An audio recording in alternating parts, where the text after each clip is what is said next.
Bienvenue sur les cours de Jean-Phi pour un chapitre consacré aux fonctions mesurables.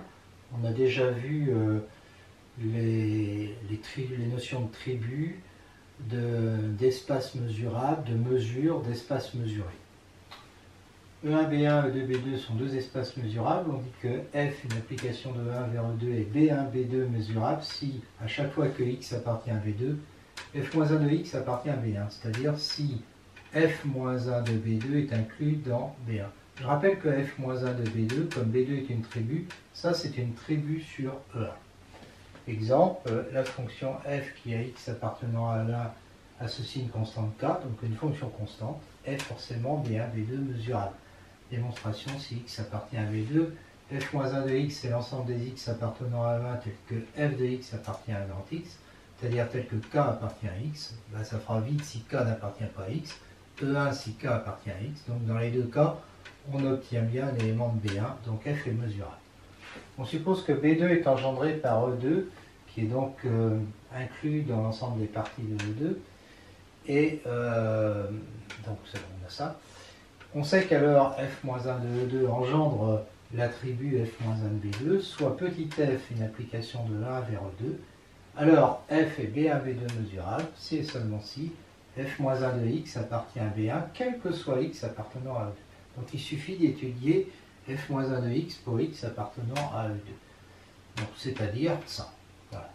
Démonstration, on suppose que f est B1, B2 mesurable. Si x appartient à E2, alors x appartient à B2. Hein. Et donc f-1 de x appartient à B1. Et donc f-1 de E2 est inclus dans B1. Voilà. Réciproque, supposons que f-1 de E2 soit inclus dans B1. À ce moment-là, la partie qu'elle engendre va être incluse dans l'attribut B1. L'attribut qu'elle engendre, c'est f-1 de B2. Donc f-1 de B2 est inclus dans B1. Donc f-1 de B2 est inclus dans B1, ben, ça veut dire que f est B1, B2 mesurable. Propriété, soit EB mesurable et f inclus dans E, et I l'injection canonique. Alors I est BFD mesurable. Alors BF, hein, je rappelle que c'est l'attribut induite par l'inclusion. Hein, c'est l'attribut induit par B sur F. D'accord. Alors, bah, la démonstration est évidente parce que I-1 de B, c'est l'ensemble des B inter F, B appartenant à B. Ça, c'est exactement BF. Donc, non seulement on a I-1 de B est inclus dans BF, mais on a I-1 de B est égal à BF. Donc ça y est, I est BFB mesurable. Soit un ensemble 1, un espace mesurable de B2, F allant de 1 vers E2, une application. On sait que B1 égale F-1 de B2 est une tribu sur 1, j'ai déjà dit. Alors F est B1, B2 mesurable. En effet, là il n'y a rien à dire. F-1 de B2, il est égal à B1, donc il est inclus dans B1 bien sûr. Propriété, E, B mesurable, A une partie de E. Alors on note XA égale 1A, la fonction caractéristique de A en fait, hein, qui a X appartenant à E associe 1 si X appartient à A et 0 si X n'appartient pas à A. D'accord. Donc c'est une application de E vers R et on appelle ça la fonction caractéristique de A. Eh bien, alors, 1A est BBR mesurable si et seulement si A appartient à B. Démonstration, soit F égale à A, on a F de E qui est égal à 0,1, F-1 de 1 qui est égal à A, et F-1 de 0 qui est égal au complémentaire de A. Donc, si F est mesurable, alors F-1 de 1 va appartenir à B, oui, parce que 1, hein, il faut bien voir que 1, il appartient à BR. 1, on sait, on l'a déjà dit, ça appartient à BR. Donc forcément, F-, comme il appartient à BR, hein, F-1 de quelqu'un qui est dans BR, puisqu'elle est mesurable, eh bien ça appartient à B. Donc, et ça c'est exactement A, donc A appartient à B. Maintenant, supposons que A appartienne à B, prenons X appartenant à BR. Bon, on remarque que F-1 de X, c'est F-1 de X inter 0,1, puisque l'image de E c'est 0,1 par F. Donc f-1 de x va être égal à vide si 0,1 n'est pas dans X, parce que à ce moment-là, ça fait f moins 1 de vide, d'accord? Et donc, vide, ben, ça appartient à B, il n'y a pas de souci. Et maintenant, si 1 appartient à X et que 0 n'appartient pas à X, donc ça va faire f-1 de X va être égal à A. Ça va faire f-1 de 1. Donc ça va faire A. Et donc A, ça fait A. Voilà, c'est ça, ça fait A et ça appartient à B.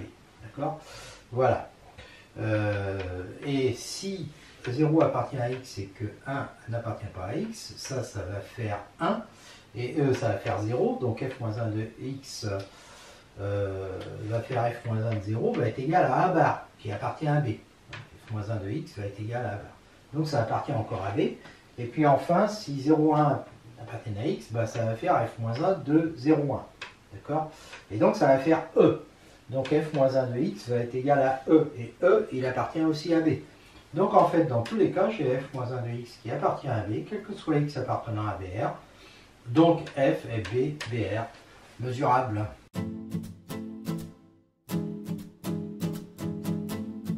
Soit E1, θ1, E2, θ2, deux espaces topologiques. E1, Bθ1, E2, Bθ2, les espaces mesurables associés, c'est-à-dire qu'on considère les tribus boréliennes associées à θ1, θ2. Soit F, l'application de E1 vers E2, alors elle est continue.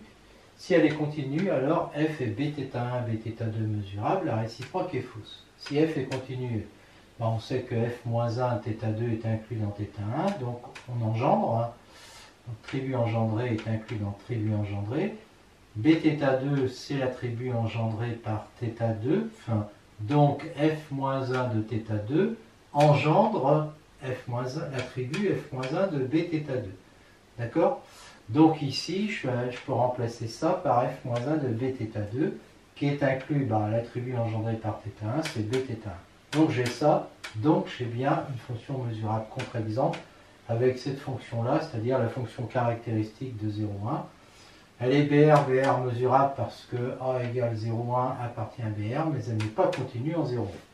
Si E1, θ1, E2, θ2 sont deux espaces topologiques et F de 1 vers E2, F et B, θ1, Bθ2 mesurables, si et seulement si F-1 de θ2 appartient à Bθ1. En effet, B2 est engendré par θ2, donc il suffit d'avoir F-1 de θ2 appartient à Bθ1. Bθ1, pas forcément θ1. C'est ça qui fait la différence avec les fonctions continues, et c'est ça qui fait qu'on peut avoir une fonction mesurable qui n'est pas continue. Soit un espace topologique θ et F inclus dans E, θF, la topo induite par θ sur F, donc l'ensemble des intersections U inter F, U appartenant à θ. Alors BθF est égal à la tribu BF induite par Bθ sur F, hein, c'est-à-dire l'ensemble des B inter F, B appartenant à Bθ. Alors on va démontrer ça. De plus, de plus, si F appartient à Bθ, alors BθF va être l'ensemble des B inclus dans F, B appartenant à Bθ. C'est le cas notamment si F est un ouvert. Démonstration, on considère cette inclusion et BF l'attribut induite par Bθ sur F. Donc BF, c'est la trace de Bθ sur F. Donc c'est ça. Et c'est I-1 de Bθ. θ engendre Bθ. Donc I-1 de θ engendre l'attribut I-1 de Bθ. Mais I-1 de θ, c'est quoi? C'est l'ensemble des U inter F, U appartenant à θ. C'est-à-dire c'est θF. Donc ça veut dire que θF, θF engendre I-1 de Bθ. D'accord? Donc j'ai ça. Et donc ça veut dire, et ça c'est BθF, d'accord? Donc BθF, c'est BθF va être égal à I-1 de Bθ, c'est quoi? C'est B inter F, B appartenant à Bθ, c'est-à-dire c'est BF. Donc BθF, c'est-à-dire la trace de Bθ sur F. Donc BθF est bien égal à BF. Maintenant, si F appartient à Bθ, on a vu déjà que BF, à ce moment-là, c'est l'ensemble des B inclus dans F tel que B appartient à Bθ. Donc à ce moment-là, BθF, qui est égal à BF, va être l'ensemble des B inclus dans F tel que B appartient à bθ, et c'est bien ce que j'ai là. Exemple, pour E égale R, F égale 0,1 appartenant à BR, eh bien j'ai B, la tribu borélienne sur 0,1, ça va être l'ensemble, ça va être la trace de BR sur 0,1. Et puis j'ai la même chose avec R qui est inclus dans R bar, eh bien BR va être la trace de BR bar sur R, d'accord. Voilà, alors oui, parce que ici 0,1 est un borélien de R, et puis ici R est un borélien aussi de R bar, donc ça marche. Et je vais avoir la même chose avec R bar plus, tout simplement parce que R bar plus est aussi un borélien, de R bar. Donc c'est l'ensemble des B appartenant à R bar, tel que B est inclus dans R bar plus.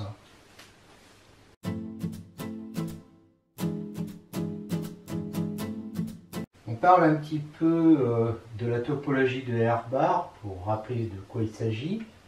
On considère I R bar, la réunion de ces trois ensembles d'intervalles, et on note θ R bar, la topologie engendrée sur R bar par I R bar.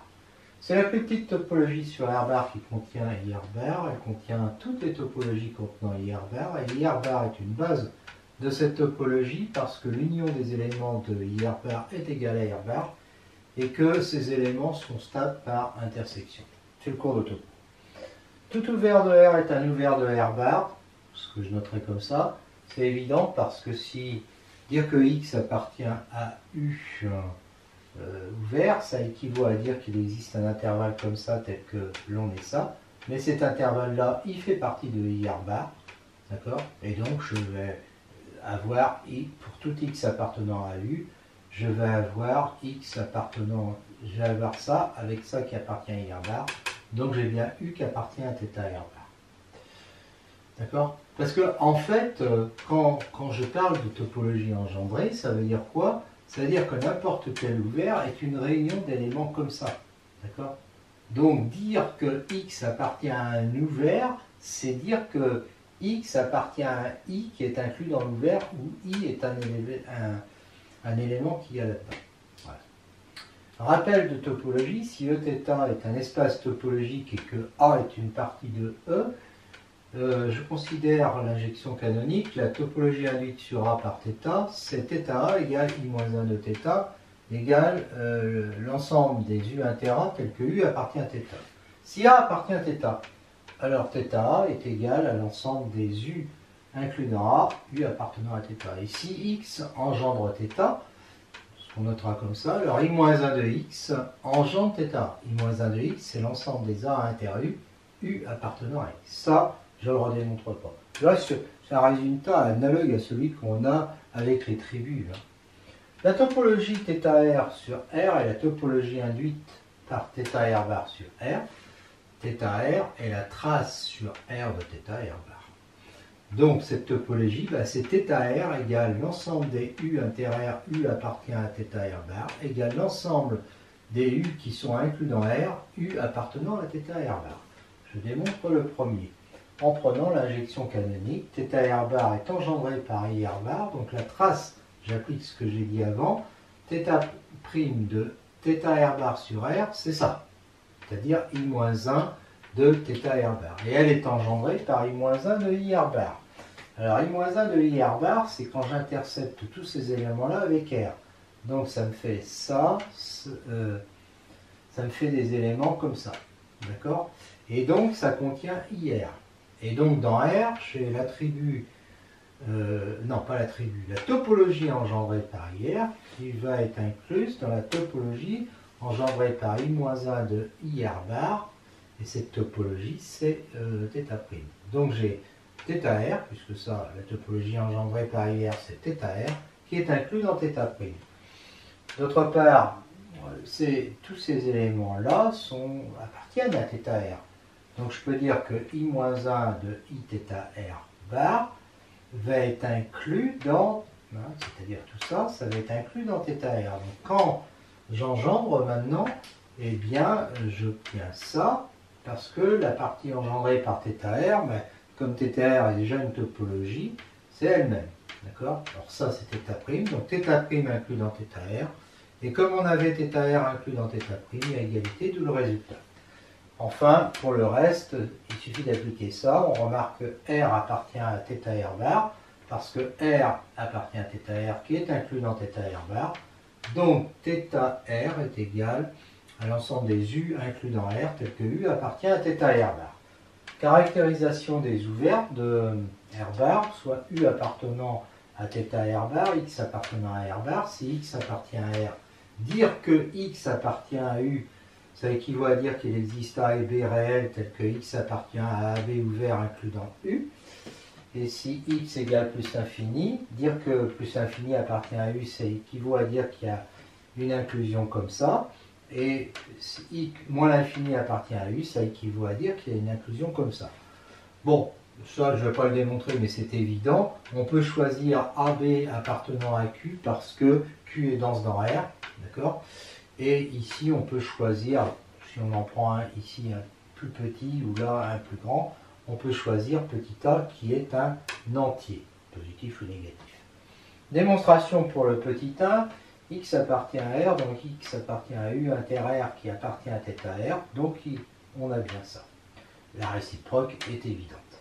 Si X égale plus l'infini, bah, c'est évident, hein, il n'y a rien à dire en fait. Le seul intervalle qui peut contenir plus l'infini, c'est un truc comme ça. L'équivalence est évident. Et c'est pareil pour moins l'infini. Les ouverts de R bar sont donc de la forme U, ou U union moins l'infini A, ou U union A plus l'infini, ou U union les deux, avec U qui appartient à θr. Démonstration. Si plus l'infini appartient à U, il existe un intervalle comme ça dans U. Donc U, je vais pouvoir l'écrire U inter ça, U union ça, pardon, intersection avec celui-là. On peut le faire parce que A plus 1 est supérieur à A. D'accord? Et ça, je l'appelle W. Donc ça fait W union ça. Et celui-là ne contient pas plus l'infini. Maintenant, si moins l'infini n'appartient pas à U,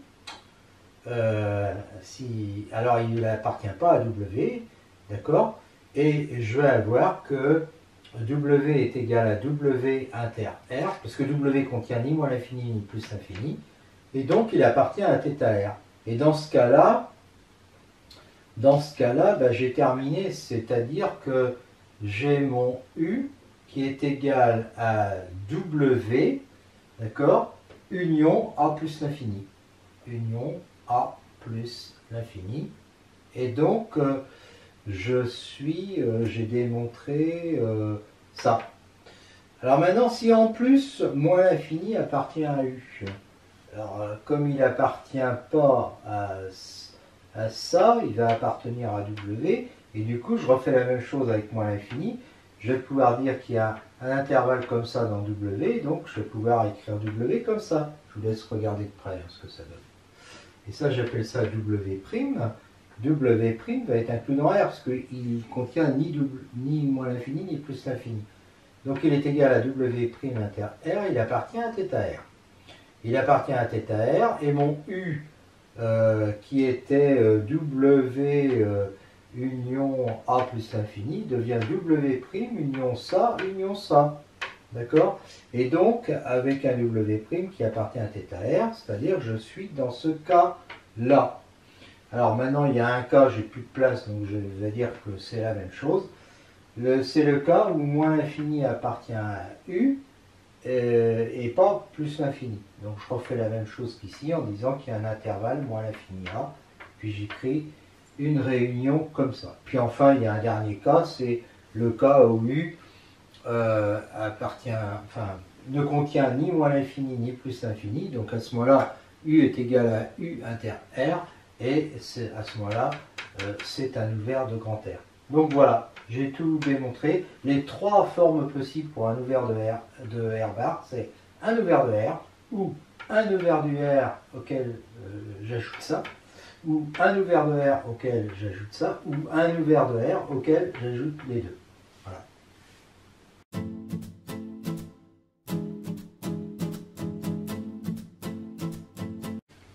Remarque qui a peu d'intérêt, mais bon. θr bar n'est pas la plus petite topologie sur R bar qui contienne θr. Parce que θr union R bar est aussi une topologie sur R bar.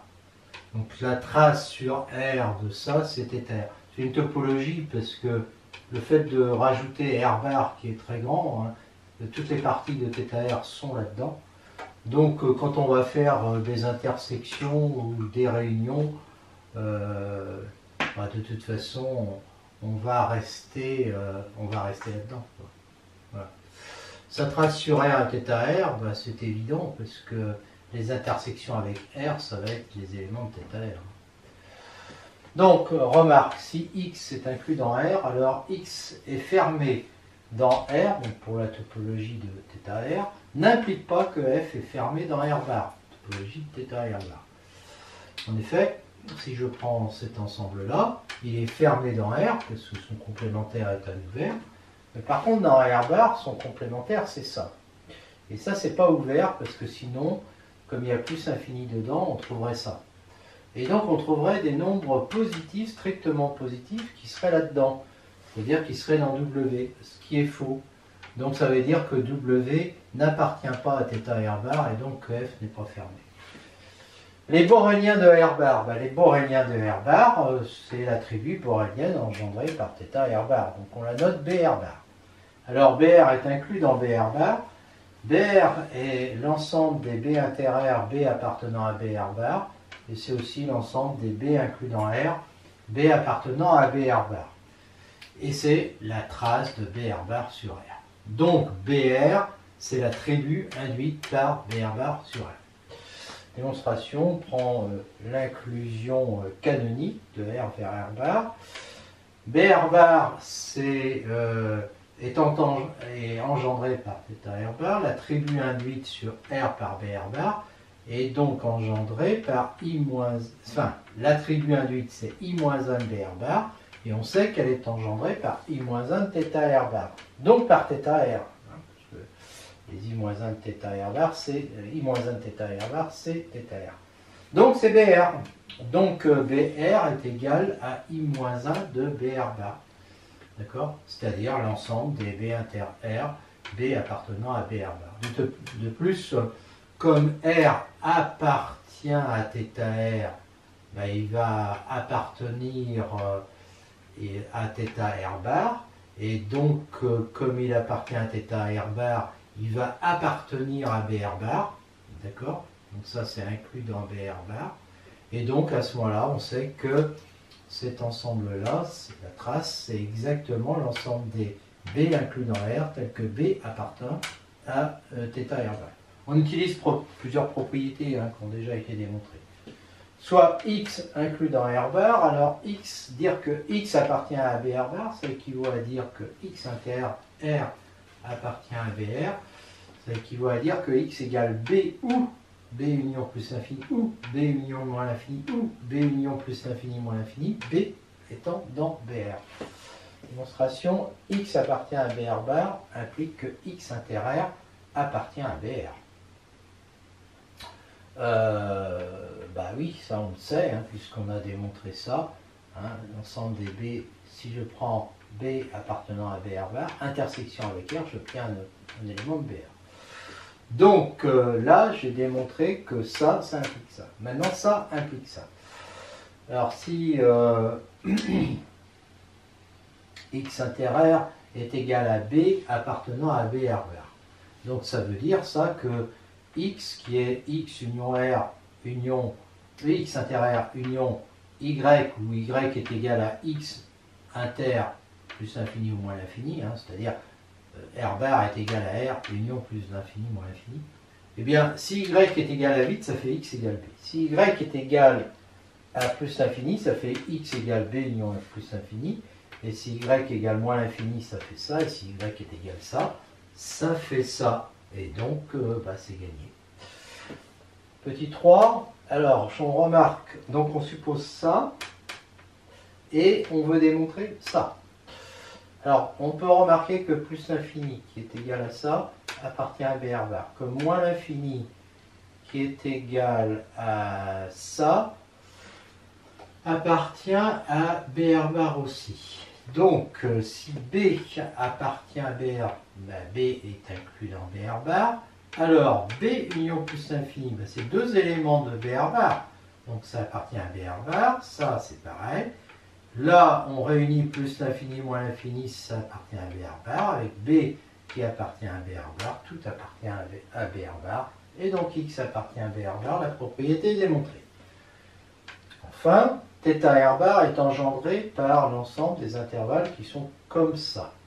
Démonstration. Alors, I1 est inclus dans θ R bar, parce que chaque élément ici appartient à θ R bar, puisqu'il fait partie des éléments qui engendrent θ R bar. Donc, inclus dans BR bar. Donc, l'attribut engendré va être inclus dans BR bar. Montrons que BR bar, oui, donc I1, oui, c'est ça, on passe à l'inclusion, donc l'attribut engendré est dedans. Montrons que BR bar est inclus dans l'attribut engendré par I1. Plus l'infini, c'est cette intersection, ça, ils appartiennent tous à I1, donc ça appartient à l'attribut engendré par I1. Quel que soit A plus l'infini comme ça, c'est A plus l'infini privé de ça, donc ça va aussi appartenir, puisque les deux appartiennent à l'attribut engendré par I1, ça appartient à l'attribut engendré par I1. Et moins l'infini, lui, qui est égal à ça, va appartenir à l'attribut engendré par I1. Parce que moins l'infini A est égal à R bar moins A plus l'infini. Donc ça appartient à l'attribut engendré par I1. Hein, donc comme là, ils sont tous dans cet attribut engendré par I1, c'est bon. Alors I1 engendre I1 forcément, hein, dans R bar. Donc on sait que sa trace sur R va engendrer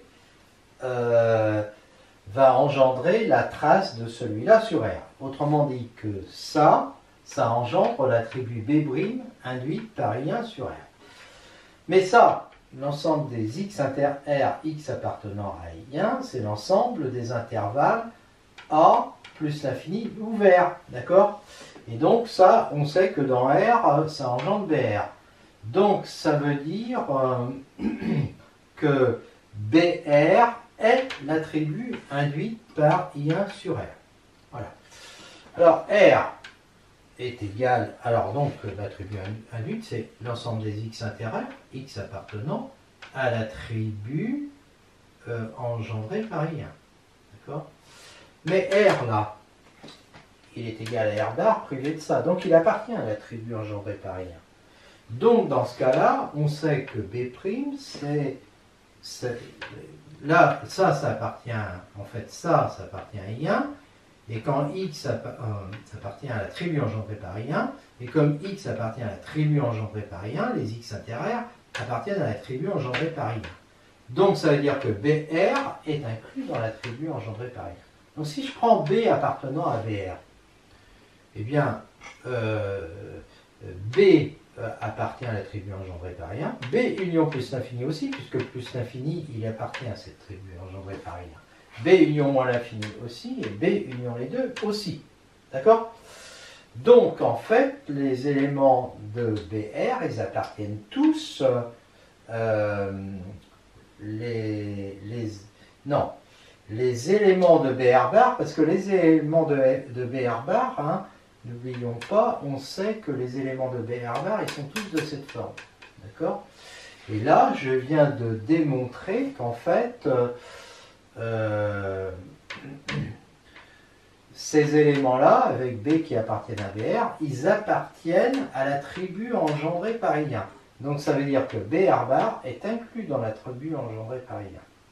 Et donc BR bar est égal à l'attribut engendré par I1, puisqu'on avait déjà l'autre inclusion.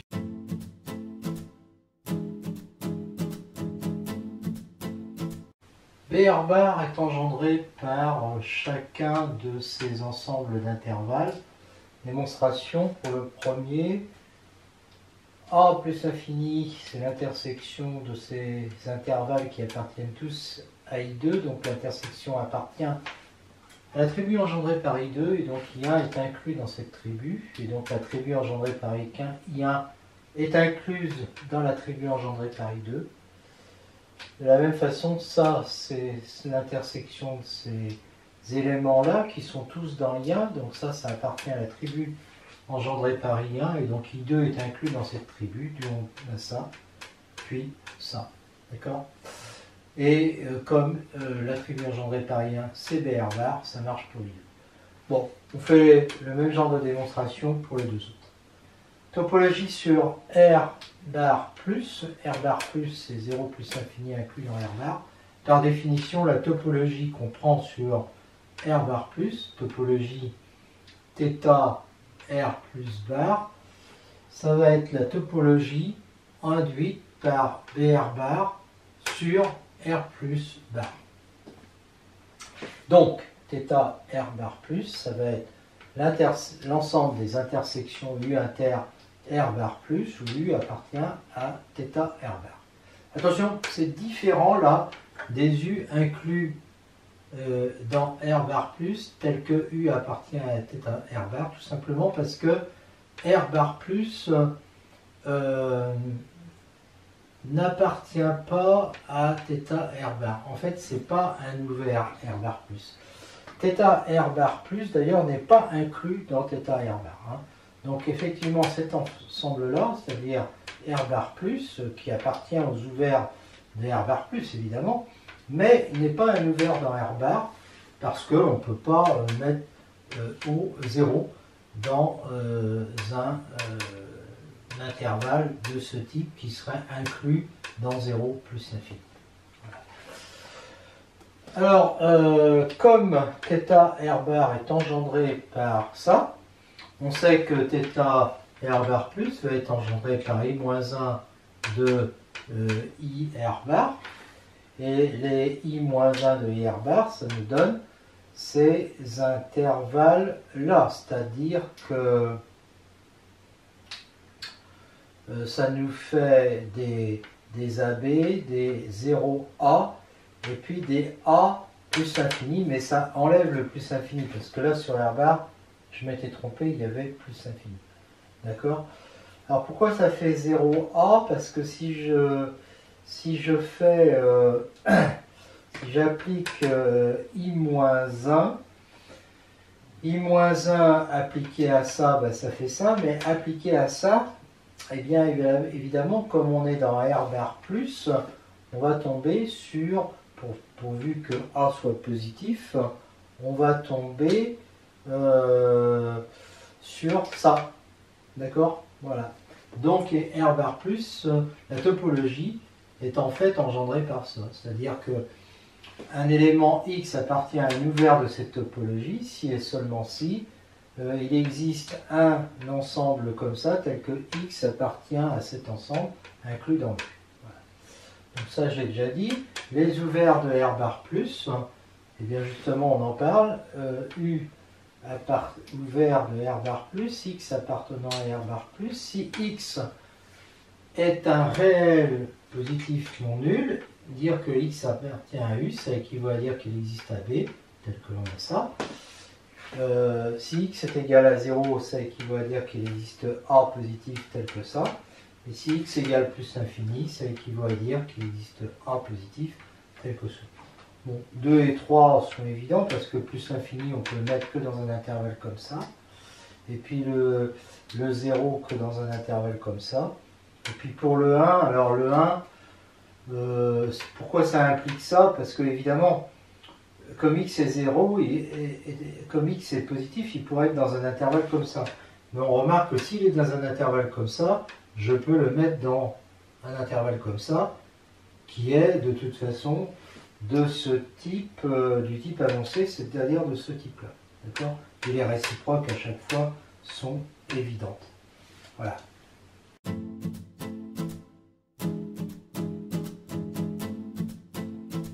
BR bar plus est engendré par cet ensemble-là et par celui-là. Démonstration. Alors, si on prend cet ensemble-là, il engendre BR bar. Donc I-1 de J engendre BR bar plus, avec I qui est l'injection canonique. I-1 de J, c'est quoi? C'est ça. Donc, c'est ça. Parce que quand on prend un intervalle comme ça, inter R bar plus, ça nous fait ça. Et donc ça va nous faire soit R bar plus, si A est négatif, et sinon bah, A peut être nul ou A peut être supérieur à 0 et ça fera ça. D'accord? Alors ça c'est quand A vaut 0 ici, c'est l'intersection de ces trucs-là. Ces trucs-là, c'est des trucs comme ça. Donc ça appartient à l'idéal, à l'attribut engendré par I. Donc, I-1 de J, c'était composé, alors R bar, il a R bar plus, lui c'est l'espace, donc il appartient à l'attribut engendré par I, c'est automatique. Si A est strictement positif, ben c'est pareil, ça appartient, puisque c'est dans I, et sinon, quand c'est 0 plus infini, ça appartient à l'attribut engendré par I. Donc dans tous les cas, j'ai ça. D'accord? J'ai I-1 de J qui va être inclus là-dedans. Et donc, l'attribut engendré par ça va être inclus. Alors maintenant, je prends un élément de I, et il appartient à I R bar plus, qui engendrait la topologie sur R bar plus. Et donc, quand on engendre, ça nous fait que, puisque I appartient à TTR plus, l'attribut engendré par I va être inclus dans BR bar plus. Et donc, on a égalité, et c'est fait. Alors maintenant, les éléments qui sont comme ça, pardon, ils sont, l'ensemble I, il est inclus dans l'ensemble K. Parce que là, l'ensemble K, lui, il a tous ces éléments-là, plus 0 plus infini. Donc on a ça.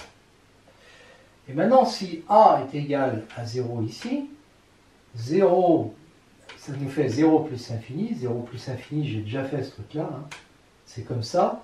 C'est cette intersection. Donc ça appartient à l'idéal engendré par I. Donc K est inclus dans, pas l'idéal, l'attribut engendré par I, décidément. Je suis fatigué, hein, c'est assez tard là. Donc l'idéal engendré par K est inclus dans l'idéal engendré par I. Et donc on a l'égalité, hein, puisqu'on a les deux inclusions. Et comme l'attribut engendré par I c'était BR bar plus, l'attribut engendré par K c'est aussi BR bar plus. Alors ça va me servir tout à l'heure. Si E, B sont mesurables et que F est une fonction de E vers R bar, si F est B, BR bar mesurable, on dira simplement qu'elle est mesurable. Autrement dit, quand on va parler de fonctions mesurables, on va dire qu'on arrive dans R bar avec l'attribut BR bar. F mesurable équivaut à F moins 1 de ça qui appartient à B, quel que soit A, ce qui équivaut à dire ça, ce qui équivaut à dire ça, ce qui équivaut à dire ça. Alors ça c'est évident parce que ici, ces ensembles-là, ils engendrent BR bar. D'accord? Donc, quand on a des parties qui enjambent, il suffit de vérifier que F-1, on sait pour démontrer qu'une fonction est mesurable, il suffit d'appliquer F-1 aux éléments de cette partie. Donc, F-1 des éléments qu'il y a là-dedans doit appartenir à B, etc. pour les autres. Voilà, donc c'était évident. EB est mesurable, F de E vers R bar, tel que F de E est inclus dans R. Alors, F est mesurable, donc ça veut dire BBR bar mesurable, si et seulement si F est BBR mesurable. Démonstration, F mesurable, ça équivaut à dire que F est BBR bar mesurable, ce qui équivaut à dire que F-1 de A plus l'infini appartient à B, quel que soit A appartenant à R. Mais F-1 de A plus l'infini, comme ça, c'est F-1 de A plus l'infini que je ne prends pas parce que F de E est inclus dans R. Et donc dire que F mesurable, ça équivaut à dire qu'on a ça qui appartient à B, quel que soit A appartenant à R. Et donc F est BBR mesurable. Alors, là c'est à peu près pareil. Si EB est mesurable, que F va de E vers R bar, tel que F de E est inclus dans R bar plus, eh bien F mesurable, c'est-à-dire B BR bar mesurable, équivaut à dire que F est B BR bar plus mesurable. Démonstration, F mesurable équivaut à dire ça, équivaut à dire ça, quel que soit appartenant à R, puisqu'on est dans BR bar. Mais comme f prend ses valeurs dans R bar plus, ça équivaut à dire que on a ça, quel que soit A supérieur ou égal à 0. Mais l'ensemble de ces intervalles-là, ça engendre BR bar plus, donc ça équivaut à dire que f est BR bar plus mesurable.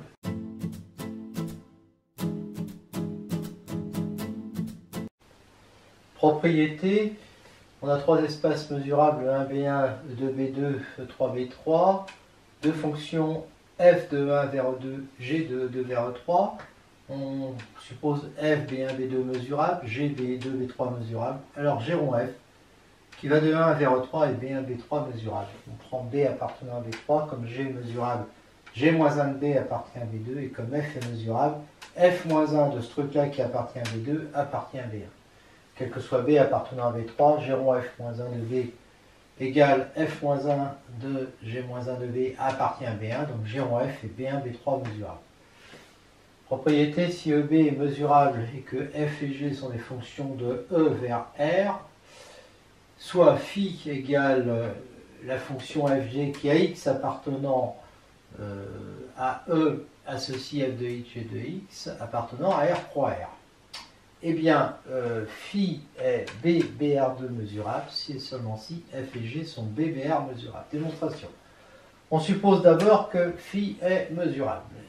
Alors, pi1, la projection de la première variable, qui a xy associe x est continue, pi2, pour la deuxième, est continue aussi, donc toutes les deux sont BR2, BR mesurables, et je constate tout simplement que f, c'est la fonction qui a x fait correspondre d'abord à f de x, g de x, puis f de x, donc c'est pi1 rond phi, que g c'est pi2 rond phi, et donc elles sont donc BR mesurables comme composées de fonctions mesurables, parce que phi, il n'y a pas que pi1, pi2, mais phi, on l'a vu avant, est aussi...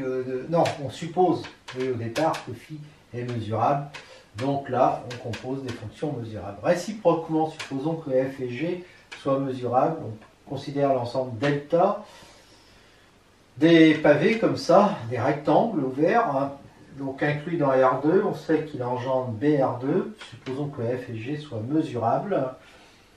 Quel que soit u appartenant à delta, donc u comme ça. Phi-1 de u, c'est l'ensemble des x tels que f de x appartient à ça, g de x appartient à ça, donc c'est f-1 de AB, intersection g-1 de CD, mais comme f et g sont mesurables, ça appartient à B, ça s'appartient à B. Et pourquoi moi j'ai mis BR? C'est pas BR, hein, ça appartient à B, car f et g sont mesurables. Et comme delta engendre BR2, eh bien on en déduit que phi est mesurable, parce que phi c'est une fonction qui va de E vers BR2. D'accord? Et donc là, comme j'ai vérifié que phi-1 de n'importe quel élément de delta appartenant à B, appartient à B, comme delta engendre BR2, je peux en déduire effectivement que phi est mesurable. Enfin, si EB est un espace mesurable, que f et g vont de E vers R, que lambda appartient à R, si f et g sont mesurables, alors f plus g, f moins g, lambda f, valeur absolue de f et f, g sont des fonctions mesurables. Démonstration, on considère la fonction somme, grand S, qui a xy appartenant à R2 associe x plus y appartenant à R, on sait qu'elle est continue, donc BR2, BR mesurable. Je prends toujours la même fonction phi égale fg, là, dont on sait qu'elle est BR2 mesurable. Pourquoi est-elle BR2 mesurable? Parce que f et g sont mesurables. Et donc, je constate tout simplement, c'est évident, que f plus g, c'est s rond phi de x. Parce que s rond phi, parce que là, je prends x, j'associe phi de x, c'est-à-dire f de x plus g f de x, g de x, le couple. Puis ensuite, je fais la somme, f de x plus g de x. Donc, c'est s rond phi. Et comme S est mesurable et que phi est mesurable, f plus g est BR mesurable. Et puis on fait pareil avec les autres. Cette fois-ci, on prend la fonction Alors là, là c'est encore plus simple. Alors on prend la fonction, je l'appelle encore S, mais au lieu de faire x plus y, je fais x moins y, donc c'est pareil parce qu'elle est continue. Ensuite, je prends pour le troisième lambda f la fonction g qui a x appartenant à R, ceci lambda x appartenant à R, elle est continue. Et lambda f, c'est évidemment g rond f. Donc produit de deux fonctions mesurables, puisque celle-là est continue, elle est mesurable. D'accord. Et comme g est continu, donc mesurable aussi, quand je fais la composition des deux, j'obtiens une fonction mesurable. Pour la valeur absolue, c'est pareil, je prends la fonction v qui a x associe valeur absolue de x, elle est continue, donc mesurable, et je constate que valeur absolue de f, c'est v rond f, donc composé de deux fonctions mesurables, donc mesurable. Et enfin, pour le produit, je fais pareil que pour la somme, sauf que c'est cette opération-là, continue, donc mesurable, donc BR2, BR mesurable, hein, et FG, c'est P rond phi, phi qui est mesurable, P qui est continu, donc mesurable, et donc le produit des deux est une fonction mesurable. On remarque que si EB est un espace mesurable, que F est mesurable à valeur d'un R part et que N est un entier naturel, F puissance N est mesurable, et si F est mesurable à valeur d'un R, que P est un réel supérieur ou égal à 1, alors valeur absolue de F à la puissance P est mesurable. La première se montre par récurrence, c'est vrai à l'ordre 0, parce que c'est f puissance 0, ça fait 1 qui est une fonction constante, donc mesurable. C'est vrai à l'ordre 1 par hypothèse, puisque f est mesurable. 2, c'est f fois f, on l'a démontré. Hein. Puis si on suppose f puissance n mesurable, f puissance n plus 1 ICP comme ça, produit deux fonctions mesurables, donc mesurables. Pour la deuxième, on introduit la fonction phi, définie sur R par phi de x égale valeur absolue de x à la puissance p. Alors comme p est un nombre réel, c'est exponentielle p ln de valeur absolue de x, si x est différent de 0, et 0 si x égale 0. Elle est continue sur R+, parce que la limite de phi de x quand x tend vers 0, c'est 0 parce que ln de valeur absolue de x tend vers moins l'infini, multiplié par p qui est positif, exponentielle à moins l'infini, ça fait 0. Donc f est mesurable, donc phi rond f est mesurable, donc valeur absolue de f à la puissance p est mesurable. Elle est mesurable et positive, hein, ce qui permettra d'écrire l'intégrale sur e de valeur absolue de f à la puissance p des mu et np de f, la somme norme np, qui est égale à ça à la puissance 1 sur p.